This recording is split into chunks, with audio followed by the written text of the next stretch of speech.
Guys, waduh kangen banget nih bahas film-film action lagi. Setelah kemarin sibuk ngurusin channel kedua yang selalu bahas film-film thriller dan horor, kali ini Ed Clipper kembali memberikan klip dan review terbaik dari aktor-aktor legend yang siap mengguncang smartphone kalian. Terima kasih juga buat para subbreaker sejati yang masih setia mengikuti channel ini untuk terus berusaha memberikan hiburan lewat penjelasan film-film kesayangan kita. Spesial buat yang suka langsung ngasih like, kali ini kita akan membahas sebuah film yang berjudul Hidden Strike. Bercerita tentang konflik para tentara bayaran dari berbagai negara saat mereka dipertemukan di daerah gurun dengan kondisi alam yang mengerikan. Baiklah, sebelum Sales Magico mengetok pintu rumah, kita langsung saja ke ceritanya. Tonton sampai habis, subrek dan kasih tahu teman-teman kalian. Cerita berawal dari kedatangan para tentara bayaran asal Cina yang akan mengevakuasi karyawan tambang minyak yang berada di negara Irak. Karena akhir-akhir ini perusahaan tambang asal Cina tersebut selalu diserang komplotan tentara bayaran yang berbeda-beda. Dan inilah Lo Feng, komandan tentara bayaran yang juga sedang khawatir karena anak perempuannya bekerja di pertambangan itu. Setibanya di lokasi tambang yang cukup berantakan, Feng disambut profesor bidang segala minyak dan merupakan penanggung jawab tambang minyak ini. Si profesor pun menceritakan bahwa ia sudah bosan karena hampir setiap hari selalu diteror dan mendapat serangan. Karena keadaan tersebut, Feng dan si profesor akan mengevakuasi seluruh karyawan menuju tempat yang aman besok pagi.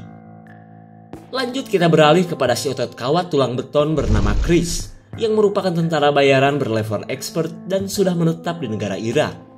Ketika asik main golep-golepan, adiknya datang sambil pamerin anak buah baru untuk sebuah misi yang akan ia lakukan. Kemudian pria bernama Henry ini mengajak Chris untuk bergabung, karena bukan bayarannya aja yang gede. Misi yang akan ia lakukan adalah menculik pemasok senjata yang pernah menjadi lawan mereka. Meskipun bisa dibilang misi balas dendam, Chris menolak karena terlalu berbahaya. Apalagi misi tersebut dilakukan di Jalan Maut yang merupakan jalur paling berbahaya di negara ini. Setelah menolak tawaran dari adiknya, Chris pun pulang dan kembali berkumpul bersama penduduk desa. Di sore harinya, seperti biasa si kekar Chris bermain bersama best friend imutnya sembari nunggu beduk maghrib. Tak lama kemudian datanglah teman Chris bernama Owen yang telah dipanggil kepala desa untuk memperbaiki pompa air. Lalu Owen berkata bahwa sumurnya aja sudah kering, jadi ngapain pakai acara benerin pompa segala. Terlihat Chris pun kesal karena sejak dibangun bendungan, satu-satunya sumur di daerah ini jadi kering. Ia pun sudah bosan boker di dalam WC, sementara cebok harus pergi ke bendungan. Kemudian Owen menyarankan Chris untuk menyogok pengelola bendungan agar dibuatkan jalur pengairan ke daerah ini. Namun ketika Owen meminta ongkos $100.000, seorang ibu-ibu yang menguping akhirnya pasrah jika memang ia harus tayamum selamanya. Sementara Chris terlihat bingung bagaimana mendapatkan duit, karena kas desa tak mungkin punya duit sebanyak itu. Hingga ketika si Umi ngomongin tentang dari mana mereka mendapatkan duit, Chris akhirnya berniat untuk menerima tawaran dari adiknya. Di sisi lain, Feng dan para anggotanya sedang kesulitan menentukan jalur evakuasi, karena menurut informasi, semua jalan sudah dikuasai para tentara bayaran. Kemudian Feng berencana untuk menggunakan jalur maut, meskipun berbahaya, tapi itulah satu-satunya jalan tercepat menuju zona aman. Di saat itu pula anaknya Feng bernama Amei masih ogah menemui ayahnya, terlebih karena hubungan mereka tidak akur semenjak kematian ibunya Amei. Di keesokan harinya, si profesor dan para kru melakukan persiapan terakhir dengan mengunci semua pipa minyak bawah tanah menggunakan keamanan bersistem prestis pintar. Lalu ia menitipkan benda penting tersebut kepada Amei, yang merupakan staf ahli sekaligus asisten pribadinya.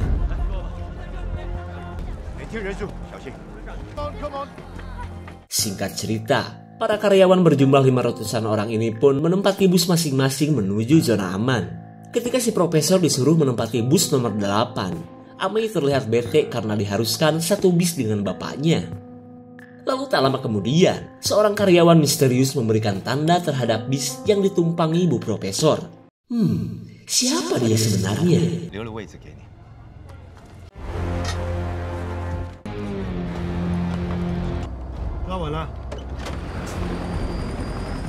Setelah melewati malam yang aman tanpa serangan, para karyawan ini akhirnya meninggalkan tambang menggunakan 11 bis.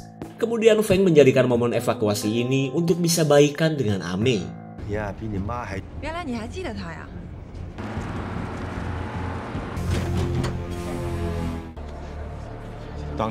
Dan inilah Jalan Maut, spot berbahaya yang kemarin dijadikan lokasi peperangan antara tentara bayaran.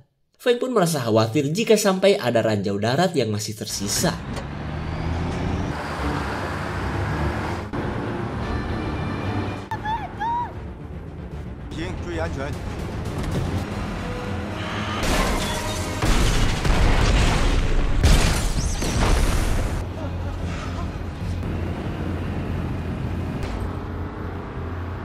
Dugaan Feng ternyata benar, apalagi komplotan penjahat itu telah menggunakan bocah lokal untuk mencelakai para karyawan tambang. Lalu ketika Feng mencoba akrab dengan anaknya, Amei malah meluapkan unek-uneknya selama ini.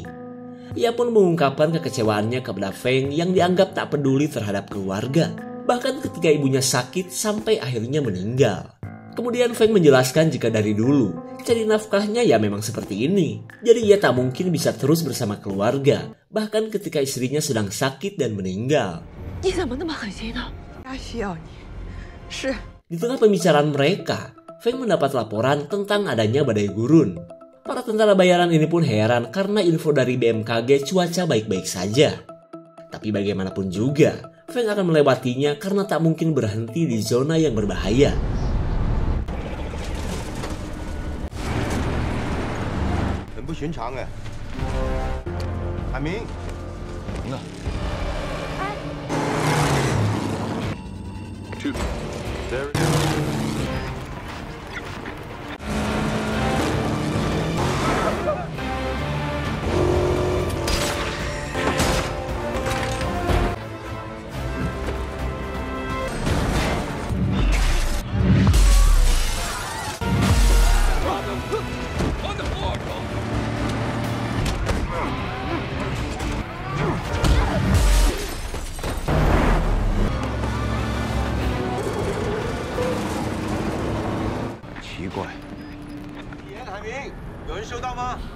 Setelah melewati badai gurun yang merusak segala sinyal, Feng kaget saat mendengar dua bus telah keluar dari rombongan. Dan ternyata, salah satu bus yang membawa Bu Profesor telah dibajak kelompok Chris bersama adiknya. Chris jelas marah karena ia malah diajak menculik karyawan tambang, dan bukannya pemasok senjata yang pernah dikatakan Henry. Di sisi lain, kelompok Feng yang telah melacak GPS bus meminta bantuan kepada tim heli. Ia pun memaksa Amei turut membantu sebagai orang yang tahu betul kawasan ini.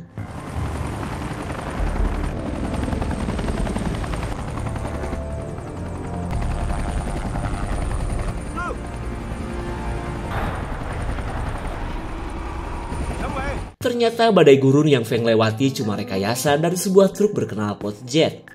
Lalu tak jauh dari lokasi tersebut, Feng menemukan salah satu bus yang dibiarkan begitu saja. Kemudian si anggota yang tadi terjatuh melaporkan bahwa bus nomor 8 telah dibajak tentara bayaran asal Amrik. Mendengar hal tersebut, Feng memerintahkan helikopter 2 untuk mencari para penjahat yang saat ini sedang membawa Bu Profesor ke suatu tempat.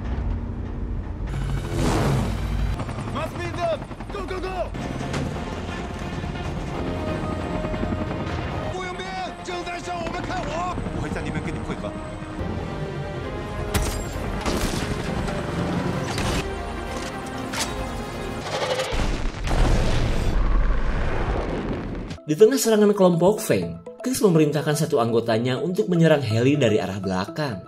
Sementara ia akan mengalihkan perhatian dan mengulur waktu sampai helikopter bisa mereka hancurkan.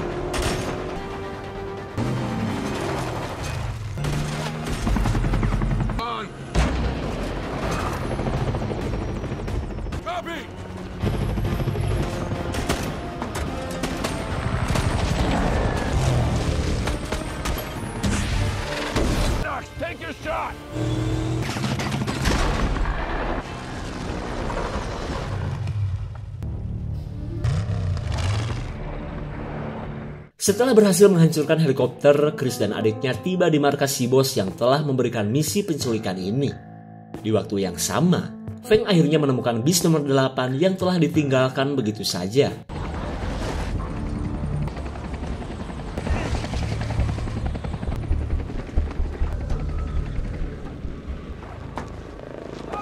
Saat mengecek kondisi para penumpang, Feng mendapat laporan bahwa si profesor dan 4 kru telah dibawa entah kemana. Lalu ia memerintahkan para anggotanya untuk lanjut melakukan pencarian.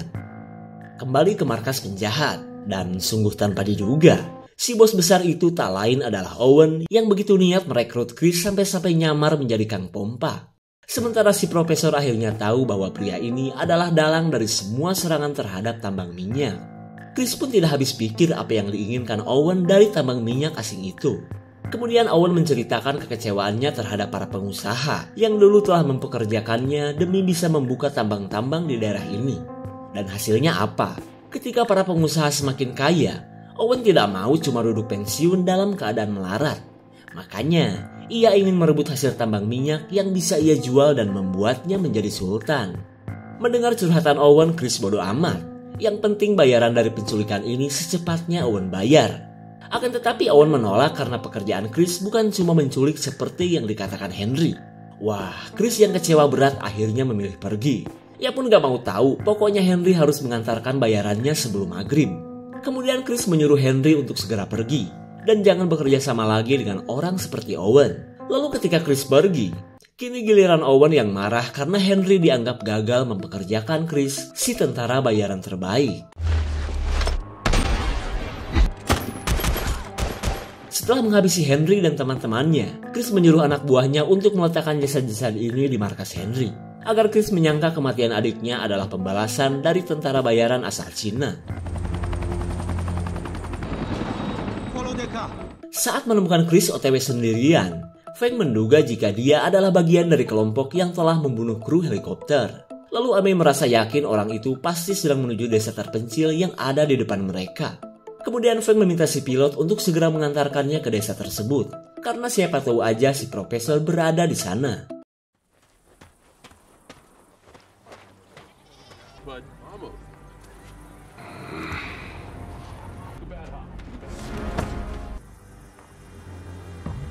Melihat orang mirip Jackie Chan di hadapannya, Chris menduga orang ini pasti sedang tersesat. Kemudian Feng menyebutkan bahwa kedatangannya ini hanya untuk mencari keberadaan si profesor. Tapi ketika Chris terlihat akrab dengan anak kecil, Feng akan mencari kesempatan lain untuk menginterogasinya, karena gak mungkin juga ia baku hantam di depan seorang bocil.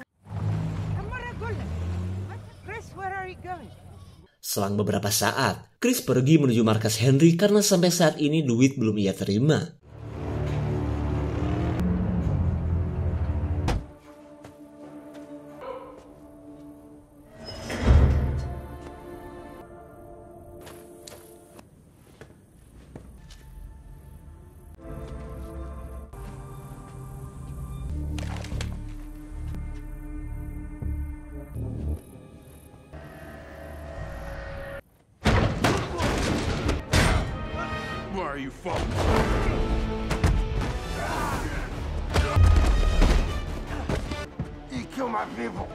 Sambil baku hantam, Feng dan Chris saling menceritakan masalah yang sedang mereka alami.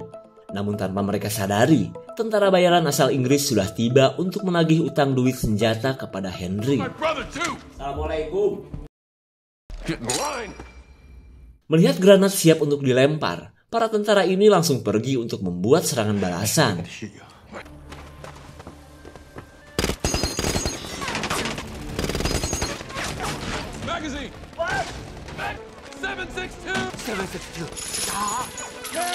What are you crazy?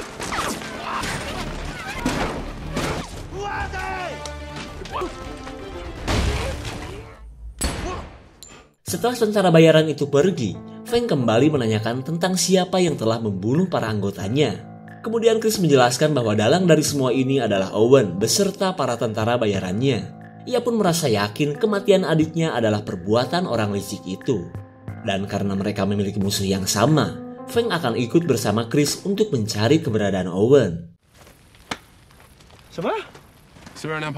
Ketika malam datang, kita kembali ke tambang minyak yang telah dikuasai Owen. Akan tetapi mereka kesulitan membuka pipa minyak karena harus menggunakan flashdisk. Kemudian Owen memaksa si profesor untuk mengatakan di mana flashdisk itu, karena ia mau pipa bisa segera dibuka sebelum kapal tanker dari Perancis datang untuk membelinya. Namun sengeri apapun ancaman Owen, Bu Profesor berkata tidak tahu.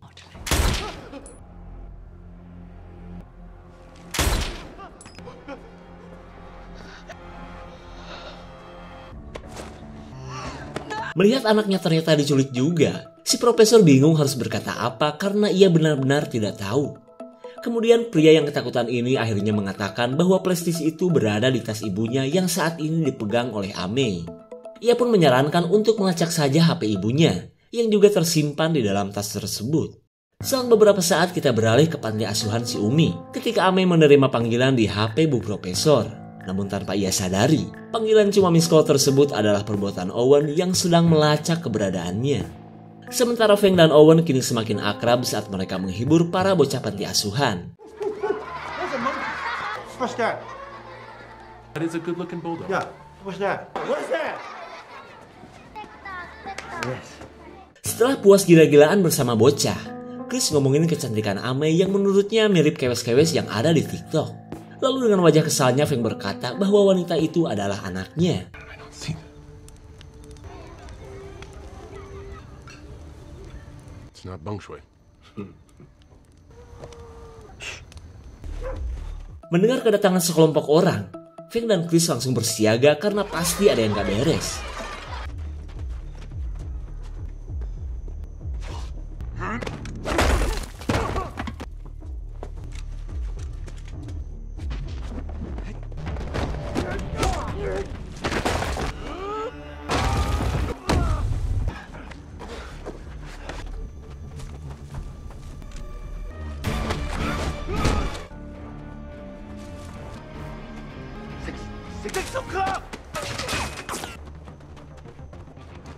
Remember, Bangchu.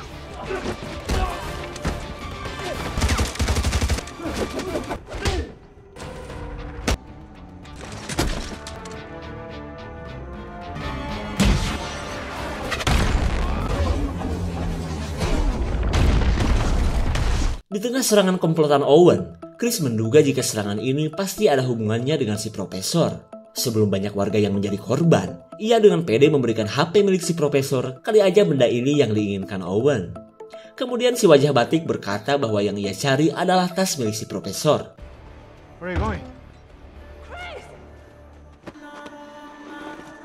Setelah mendapatkan tas Gucci KW10, si batik dan komplotannya pun akhirnya pergi.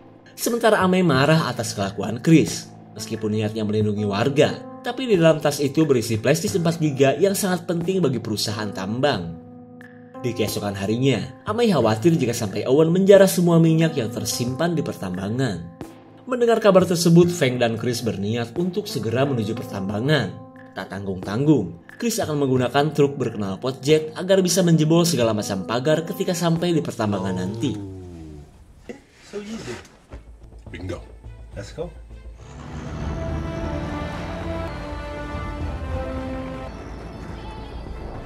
Di sisi lain, Owen yang telah mendapatkan PlayStation langsung menghubungi si pembeli bahwa dirinya sudah siap COD-an dan mentransfer minyak jutaan barel. Good working.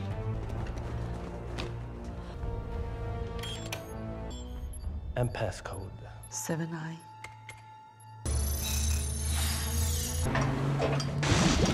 Setelah minyak mentah mulai bisa diangkut ke pelabuhan, Owen berniat untuk kabur dan tinggal menunggu transferan dari si pembeli. Namun ia tidak sadar, Feng dan Chris sedang OTW untuk menghabisinya.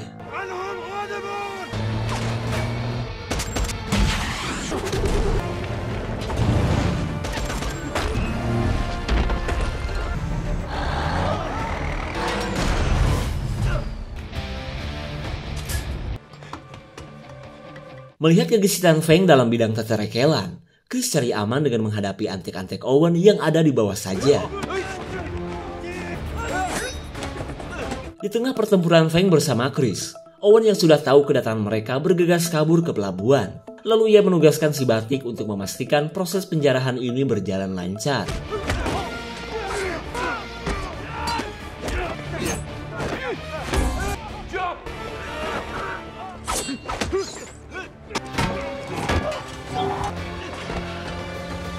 Come up when you're done.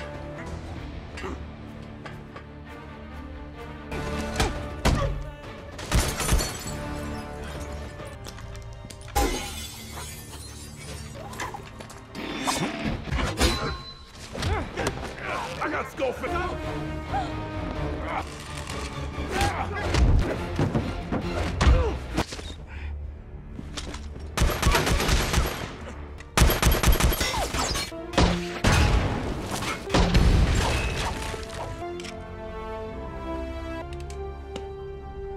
Hey, Knox! I've been racking my brain up your head or one-eyed trap. Karena tak menemukan Owen, Frank menyuruh Chris untuk segera mencarinya. Sementara ia akan menghadapi si batik yang ternyata jago baku hantam. Go.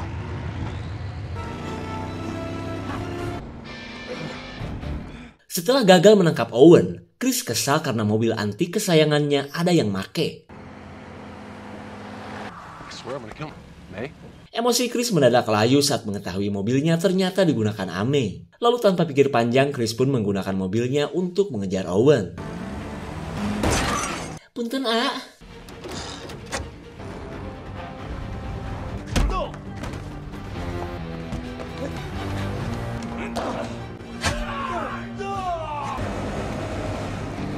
Easy.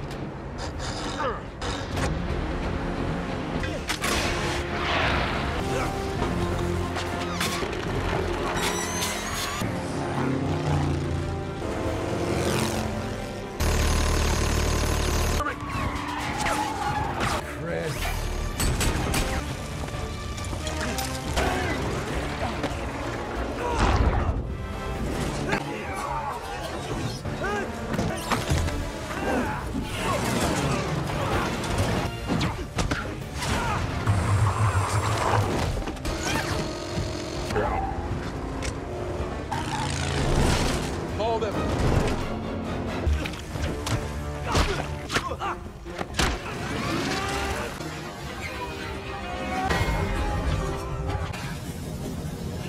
Setelah pertarungan panjangnya, Feng pun berhasil membunuh si batik. Lalu ia menyuruh si profesor untuk menunggu, karena ia harus menyusul Chris meskipun tak tahu harus kemana.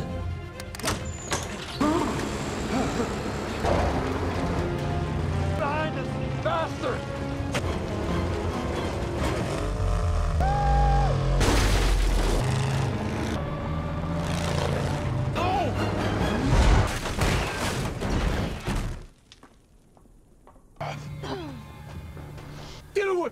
Sorry, what are you... Untung saja Feng yang menggunakan truk modif menemukan keberadaan Chris dan anaknya. Kemudian mereka lanjut mengejar Owen yang kini sedang mengawal tangki menuju pelabuhan.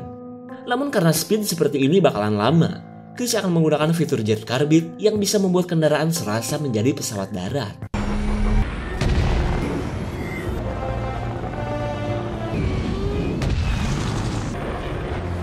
Hit the back!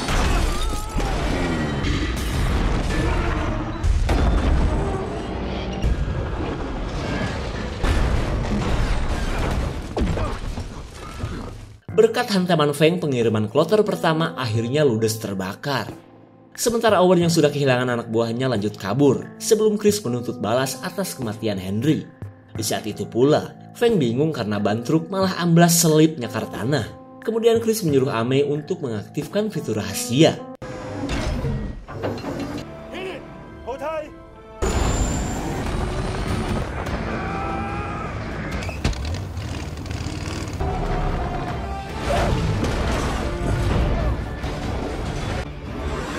Melihat tanda adanya jurang, Feng kesulitan untuk memberitahu Chris yang masih anteng menahan kebocoran bensin.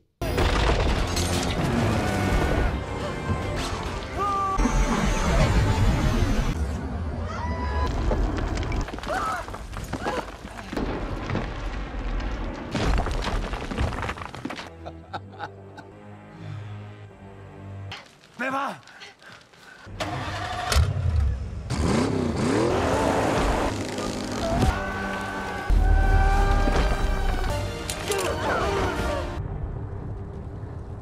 Setelah Owen tewas nyocol ke dasar jurang, Ame dan Feng baru ingat kepada Chris yang entah berada di mana.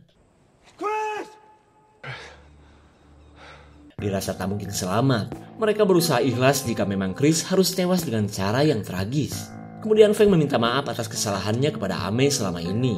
Ia pun berharap mereka bisa membuka lembaran baru untuk mengganti masa lalu dengan masa depan yang lebih baik.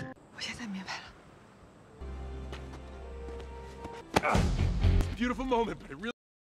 Feng dan Ame merasa senang karena Chris berhasil selamat dan tidak ikut muncrat bersama truk.